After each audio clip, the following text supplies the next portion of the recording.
Atlas stones. I want to help you guys with Atlas stones. It's a staple of Strongman. It is one of the most basic, savage motions. It involves every single muscle group. As you go down to pick up the stone, it's going to involve your legs, your back, even your chest, shoulders, as it squeezes your biceps, your forearms. And then as you roll up the stone and you press it over, even your triceps are going to get involved. So there's nothing that's not included in a stone lift. And therefore, it is my favorite exercise and one of my best exercises as well, because I train it relentlessly. And I've come up with a few ways to make it easier for you. So one thing I've noticed with especially more newcomers is when they go pick up the stone, I've seen it roll forward or roll backwards.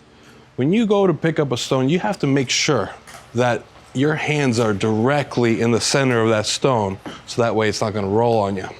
The way I like to do this is basically with widespread fingers, have that diameter, cut your hand in half this way.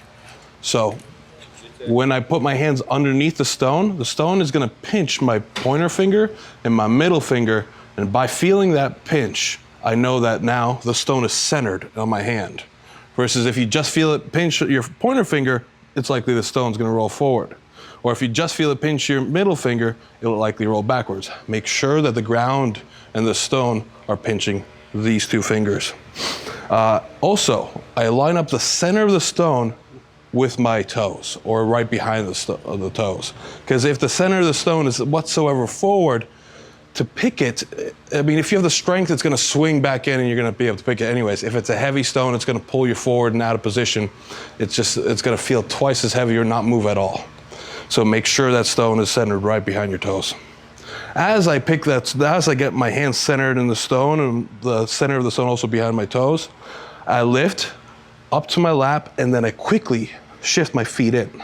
The reason for this is because when you have a nice wide stance, you're going to have less of a lever to then drive the stone up your body. So with the feet in, I can actually roll the stone up my lap, up my sternum, and over the bar or box or wherever you're placing it. Another little thing I do is I don't just front squat the stone up.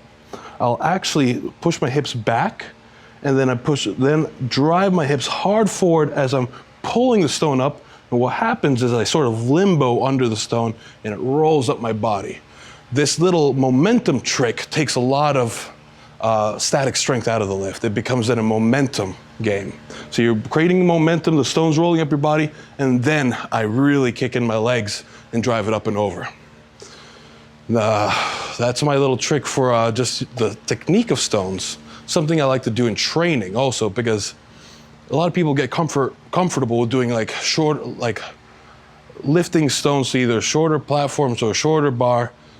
In training, treat it, essentially always train yourself to be able to lift to a higher height than you need to. And oftentimes I don't even train to lift the stone over a bar or over a box. My goal is just to be able to lift up the stone up to my chin, where a log would normally sit, right in this groove of the neck. And I'll do a pause there just to get comfortable with the weight of the stone. Whatever weight of a stone I'm lifting, I try to be able to do that before I then go practice it in a series or over a bar for reps. Because if you don't have the comfort of a stone being that high, you're gonna tire out and you're gonna miss the mark. And I've seen this so often with guys that can lift insane weights over a shorter bar or shorter box, tire out when it's much taller, and they miss that last mark just by a couple inches because they don't have that comfort of rolling the stone back, leaning back, getting the height that they need to. So train height on stones, get very comfortable with lifting stones up high and even holding them there, because you're gonna have sticky situations where you're fighting with a stone and it's almost at the mark you need it to be. But because you've trained height, you can get those extra couple inches right at the end. So if you guys have any questions, I'm sure you do, leave a comment below and I'll get back.